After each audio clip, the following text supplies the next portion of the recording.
guarantee the four guys that will work hard all afternoon along the pit lane. Let's get their final thoughts before we put the green flag in the air this afternoon. We start off with Marty Snyder.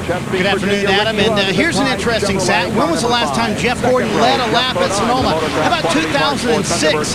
He won the race that year, and it's been 6 years since he's led a lap here. Everybody on the pit road and in the garage area thinks that will change early in the race today. Expect to see Jeff Gordon up front. And while he's exactly right, I just talked to Jeff minutes ago. He said, we are in win-only mode. That's our only hope to get in the chase and get into the wild card conversation. So a big day for Jeff Gordon. Can he snap a 26-race winless streak and put himself in chase contention? A lot of people down here think the answer to that is yes, Chris. Well, Marty, last year Clint Boyer came to pit lane late for tires and ran the car from 18th up to 4th with about 20 laps to go. I spoke with crew chief Brian Petty earlier to see if that strategy was on the table, and he said, of course it is, but it's all going to be track position dependent. If late in this race the 15 is outside of the top 10, you'll probably see it come to pit lane. If he's inside the top 10, well, then Clint is just going to have to manage those tires. Ralph?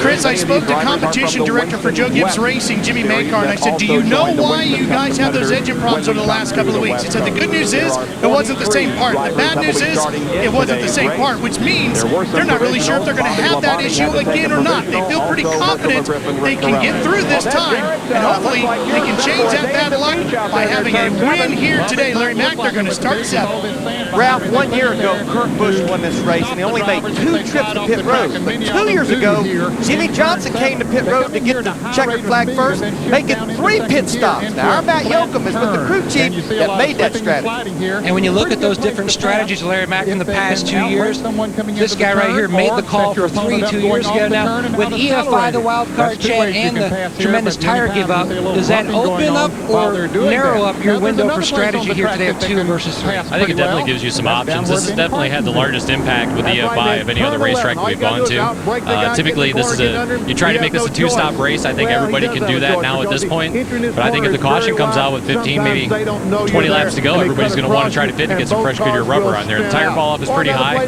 Cars aren't handling as well as what the drivers would like, and you want to be able to be aggressive at the end. So I think get some tires out at the end is going to be pretty important. And one other big option when you start up near the front, that gives you various plans that you can try to put out on the racetrack. They roll off third. Adam? Thank you very much. Now our Geico race analysis. And here is the number. 110 laps, 219 miles. The pit window, 32 to 40 laps. Why is that so wide? Because the varying strategies that we will see here today, the 33 and 38 going to the tail, as we go green at Sonoma. Is alongside. Now the pace quickens and the green flag comes out.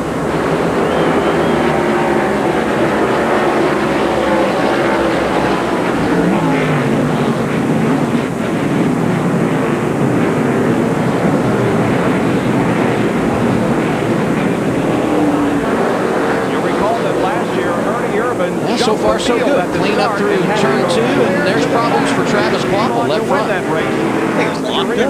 Yeah, but it looks like the whole tire's locked up. I mean, not like the rest of the field miles up through turns number 3 and 4. Ambrose got a great start. He leads him down off of turn 7. Downhill. Jimmy Johnson, Montoya to the inside of Brian Newman as they come through the corner. 6, and then go on to the straightaway. Leading to turn number 7, and Ned in front of the 39 now. Indeed, we can, Bob, as we go into the speed cut under the Goodyear Bridge. And you can see how fast they're running coming into this turn. And they break down coming in here. This is one of the great places on the racetrack. They come off the top of the hill and fire down through the S. Right here, this right-hander. Remember this one right here, but this next one you're going this right-hander is most important. This is a very high racetrack because it sets you up for 11 where you can try to make a pass like you see Montoya down there right now. Or a lot of other guys just do the same thing. But that is really the key corner of the racetrack. And earlier, counting down the green curve of Cliff and Boyer saying you can run the whole racetrack and miss turn 10, and then you got to wait the whole lap again to set yourself up for the next pass.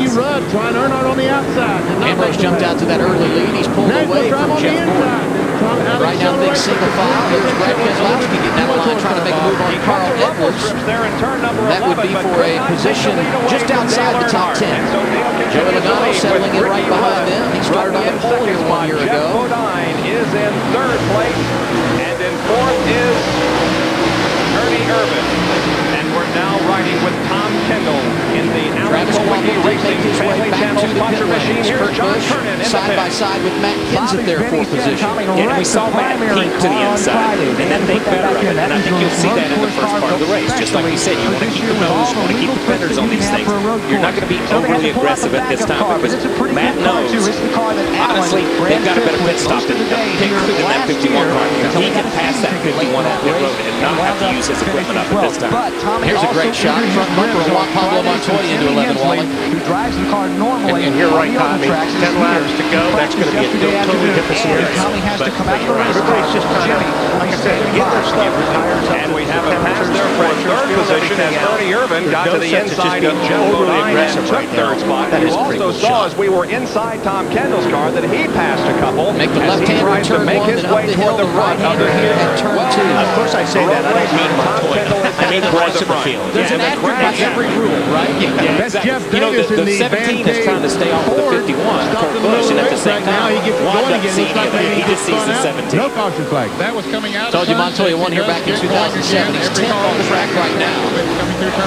Taylor Roush guys qualified really good here on Friday, and they're that's going by big me in because turn 11. Earnhardt still has the lead, but look at Ernie Irvin. Looks like he's closing in on ringers, and there goes Logano to the inside of Edwards, making a place move run. position. Bodine is back there in third. They'll settle in behind Brad Keselowski, so Logano jumping up to 13th in the running race. The field gets strung out just a little bit.